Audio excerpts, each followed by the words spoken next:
Before we dive into today's episode, I want to remind you that the information shared in this podcast is for educational purposes only and is not intended to diagnose, treat, cure, or prevent any medical condition. Always consult with your healthcare provider before making any changes to your health regimen. And here's a disclaimer. The content shared in the Happy Hormones Coach podcast is for informational purposes only and is not intended as medical advice, diagnosis, or treatment. Please consult with a qualified healthcare provider before making any changes to your diet, exercise, or health routine. The opinions expressed in this podcast are those of the host and guest and do not necessarily reflect the views of any healthcare organizations. Enjoy the episode. Hey, welcome to the Happy Hormones Coach, the podcast. I'm your host, Jennifer Gamayo Self, where I dive into everything related to women's health and lifestyle and, you know me, holistically. So join me, your host, as we explore the intricacies of female hormones, discuss tips and strategies for managing stress and anxiety, and discover ways to live a healthier and happier, more fulfilling life. From nutrition to fitness, mindfulness to relationships, I cover it all. So please grab a cup of tea, settle in, and let's dive into the world of women's health together. This is the Happy Hormones Coach.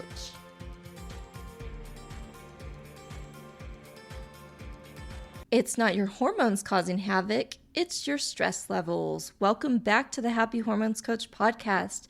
I'm your host, Jennifer Gamayo Self, and today we're diving into a topic that hits home for many of us, the silent, deadly impact of stress.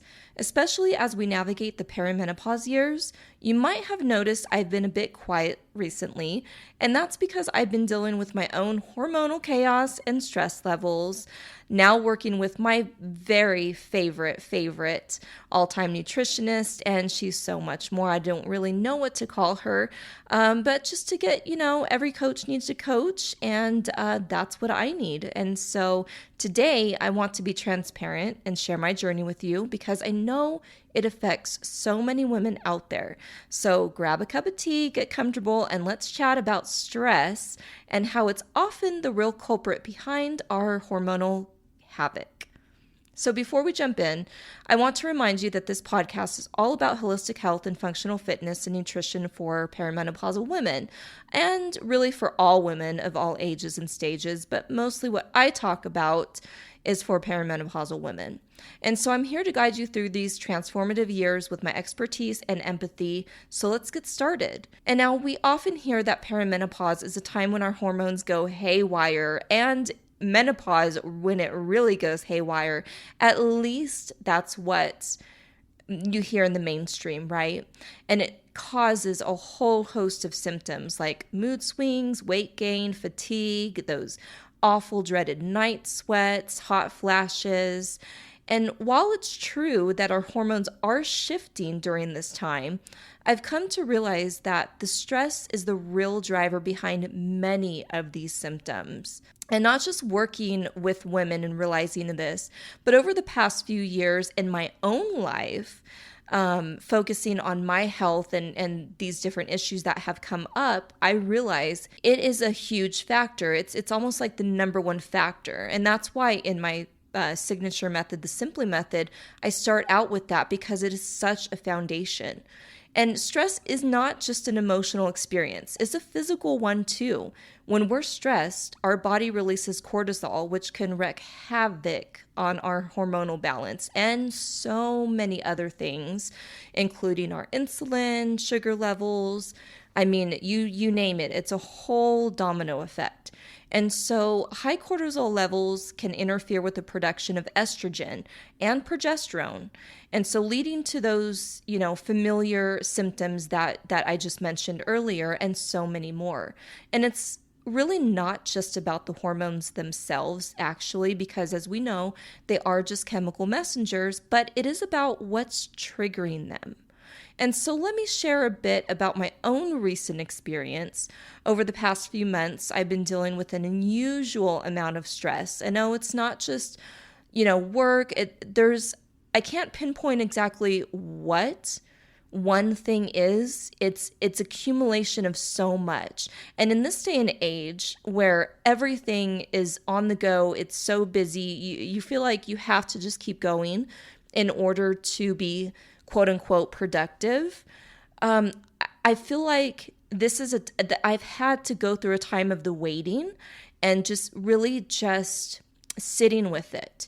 And it's not a bad thing. It does not make you lazy. It doesn't mean that you're productive. It just means doing less could make more of a good impact on your body than doing more and not being productive, if that makes sense. And so that's what I've been kind of like just coming to different conclusions and realizations. And it's just, that's where that, I think all that stress just added up to. And I know it's not just me. I know it's a lot of you professional, busy working moms, working women out there. And it's a lot. And as women, we hold a lot on our shoulders, right? Physically and emotionally and mentally. Mentally is one. And our mind, our thoughts really wreak havoc, or they can do really good with our physical body. And so personal challenges, all the professional responsibilities and the general chaos, like I said, it just all piled up. And I noticed changes in my mood, energy levels, and definitely my physical health. I feel like I've aged so much, and it's just crazy. But I know our thoughts, it just really shows that our thoughts do have an impact physically. And initially, I did blame my hormones. I even took a hormone test, which I'm glad, because I haven't taken one for a long time. But it's the same test, the dried urine test that I have used with other women and that I've seen. And it's just, I was just thinking maybe it's just another phase of perimenopause, what's going on, but it was just much more than what I realized. And so, yeah, I'm glad I actually took that. But there's also other measures that I need to take as well. And that's what I'm doing and have been working on. But then I took a step back, and I did realize that my stress levels were through the roof. And it showed in my cortisol, of course. And I wasn't taking my own advice about managing stress and prioritizing self-care. I did have to become self-aware. And like I said, hiring someone does not make you weak. It means that you want support. You want to be accountable to someone.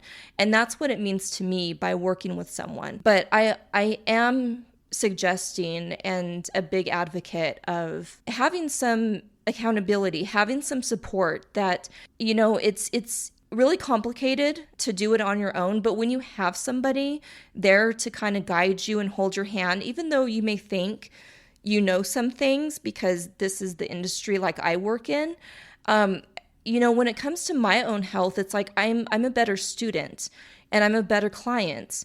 And I need that support. I need someone to look at it from the outside, not me being a jumbled mess on the inside, if that makes sense. So wherever you're at in your health journey, and if there are any issues or anything, I really do encourage you to reach out to someone, because doctors need doctors, coaches need coaches, nutritionists needs nutritionists, and so on and so forth. We all need that support. And especially if we're business owners, or even if you're just a busy working professional, just a CEO or in the corporate, anything that you are, and I know a lot of real estate agents are like this as well, we do need to step back and we do need to prioritize our health and take care of ourselves. And so it's really important to have that support. It's not a sign of weakness to ask for help. And so that's what I did. At first, I was hesitant. I know years ago when I first approached my nutritionist / coach / everything, I told her I felt like, a hypocrite, because what I know to do, I'm not doing, and so on and so forth. And this was years ago, mind you. But, and she, helped me work through that mindset of, no, it's not weak. It is actually a strength to reach out and get help that you need in any capacity that you need. And so that's what I did. I took a step back, and I just realized all of this, that I need help. And I wasn't taking my own advice. It's kind of like do as I say, not as I do. And so I did become self-aware and really looked at what was going on in my personal life and even professional life. And this realization was a turning point for me. I knew I had to address my stress levels if I wanted to get back to feeling like better than my old self again, actually just better than I ever was. And so stress is a silent killer, especially for women in this stage of life. And we're often juggling multiple roles, our career, family, personal life, our spiritual life, and so much. It's like the world is on our shoulders, right? And it can feel overwhelming. And when we're constantly in a state of stress, our bodies can't keep up, and this manifests in various ways. And so chronic stress, it can lead to insomnia, anxiety, depression, weight gain. Oh yeah, particularly around the belly. Who's with me on that one? I know I'm raising my hand right now, and I know a lot of women are.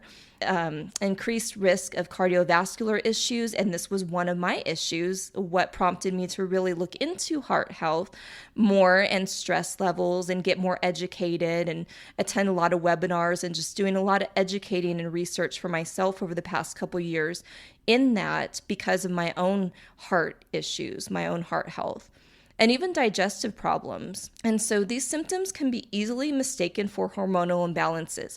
How many of you out there, there's so many advertisements and it's just everywhere. It's like we blame our hormones, like our hormones get the brunt of every single thing that is going on in our life wrong, right? There's not really any good, happy, I want to say like where we say, oh, it's my hormones that's making me happy, or, it's mainly what's going on. And so our hormones really get a bad rap, and they really shouldn't, because they are chemical messengers. And if there's something else out of balance, then they're kind of carrying the wrong messages, right? And so, and they're just, it's easily mistaken for hormonal imbalances, but they're actually the result of prolonged stress. It really is. And if you think about it in your life or in other people's lives that that have some of these major issues that I'm talking about and that I have addressed myself in my personal life, you can just really kind of glance at it and see how their life is and really kind of pinpoint maybe it's stress.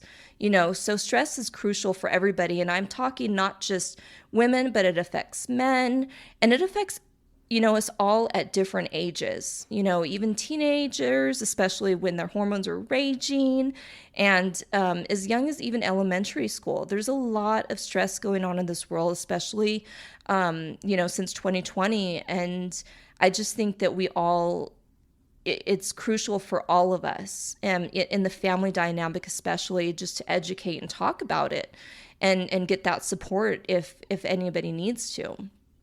And so what can we do about it? And here are some strategies that have helped me, and maybe it can help you too. So really, you hear about this all the time, but mindfulness and meditation. Taking a few minutes each day to practice just being mindful, meditate, prayer, anything like that, just kind of like focusing on not focusing, if that makes sense. Just kind of like just something it can really significantly reduce stress levels. Getting outside, getting some fresh air, and just like closing your eyes or just leaving them kind of open, but just really not focusing on anything, but just taking it all in. And it just helps you to stay present and manage your reactions to any stressful situations, because we don't want to react. We don't want to be in a reactive state, but we do want to respond. And so it's kind of like calming ourselves before we say or do anything.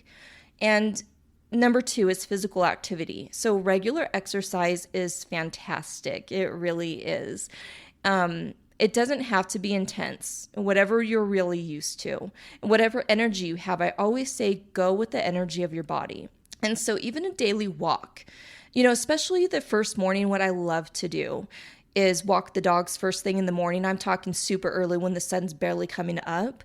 And getting that first morning sun and just getting the fresh air of the day before it gets really hot. So I'm in Utah right now, and it's been in the upper 90s, so it has been really hot. I came from the Oregon coast, and so I'm not used to this type of heat, but I'm loving it. I actually really love it. And so that's huge. And that's something that I enjoy, and just getting that fresh air in the sun. And I encourage you to do that too. First thing, if you can, just get that first morning sun. That's going to do wonders to start your day. And any physical activity, movement, any kind of movement is going to help. And it's also going to help support your drainage. Get that lymph drainage, detox. It's going to help do wonders. So I definitely encourage that each day. And then number 3 is sleep hygiene. So prioritizing sleep is crucial. And I know everyone says prioritize sleep. And it's like, if you have a lot of stress and anxiety, sometimes it's hard to wind down and actually create a nice environment. I totally get that. But we really should focus on sleep as a priority. Stress and sleep go hand in hand. And so creating a relaxing bedtime routine is going to be so crucial for you, especially during times of high stress, no matter what it is.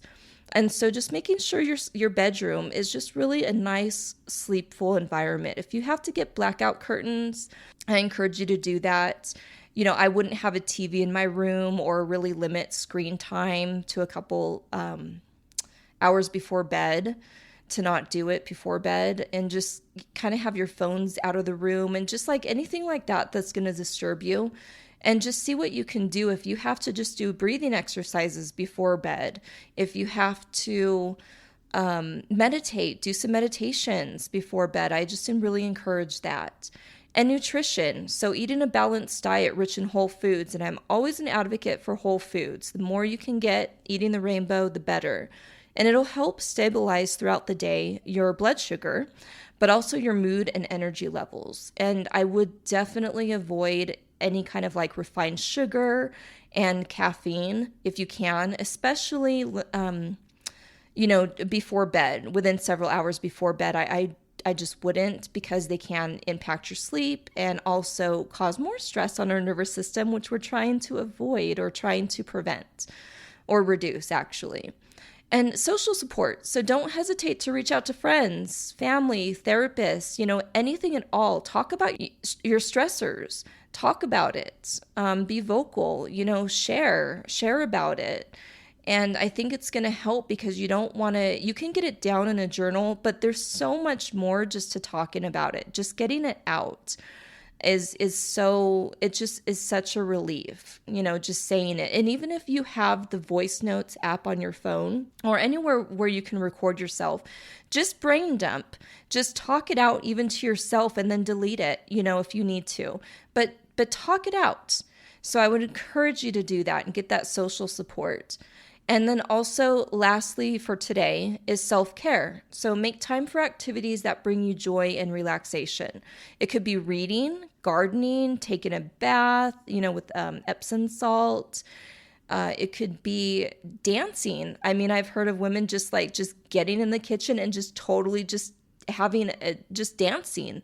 And I love it. They just feel so freeing and so good afterwards. And just anything at all that brings you joy, anything that you can think of, just to be a child again, right? And don't have limitations when it comes to that. Whenever you're by yourself, do what makes you happy and brings you joy, and just be like a child, and just have fun, just play around and laugh and smile, be silly, and that's okay. Get it out. So I really do encourage that. It is fun to do that. And one of the most important lessons that I've learned so far, and I'm still on this journey, but so far through this journey, is the power of self-awareness and just being honest with yourself about your stress levels and the impact on your health. The first step is, toward making any positive changes, is to be aware. And it's okay, like I said earlier, to admit that you're struggling and to seek help. And it's okay. It's not a sign of weakness at all. And mental well-being is just as important as physical health. Really, really is. When we take care of our minds, our bodies follow suit. And that is such the truth. So give yourself permission to slow down, to breathe, and to prioritize your mental health. And so as we wrap up today's episode, I want to leave you with this thought. It's not your hormones causing havoc. Sorry to burst your bubble, but it really isn't. There's so much more. And I don't even want to just say it's just your stress levels either. although that is a major impact, it could be so many other things too. But unfortunately, our hormones get a bad rap on every single thing that goes wrong in our lives because that's what we do. We automatically blame it on our hormones.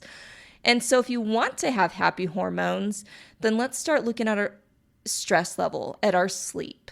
Let's start with those foundations first and address that, just step by step. And so by addressing stress, we can alleviate many of the symptoms we associate with perimenopause, menopause, any hormonal stage that we're in our life, and improve our overall quality of life as well. And so I just want you to know that you're not alone on this journey, and I'm here with you, and that's why I'm being transparent and sharing it with you. My experiences and offering guidance of what I have learned, what I have overcome, and even, maybe where I'm at, but what I kind of went through, and just all these things, just to be transparent and just know that you are not alone, that not saying I'm the best of the best, but even the best of the best, even all of us, every single one of us, even the experts, they're struggling too. And so if we talk about it, it's just gonna, strengthen you to get that support you need. And let's just commit today to managing our stress and taking care of ourselves, because we do deserve to feel good, period.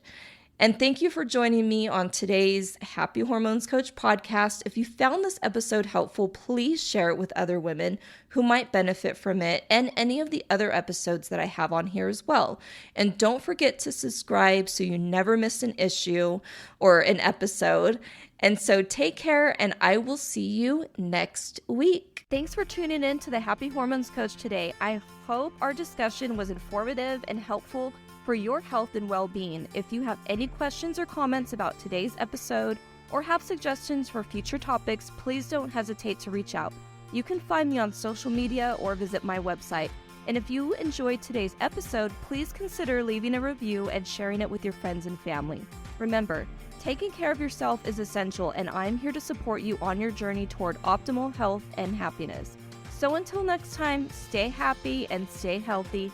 This is the Happy Hormones Coach.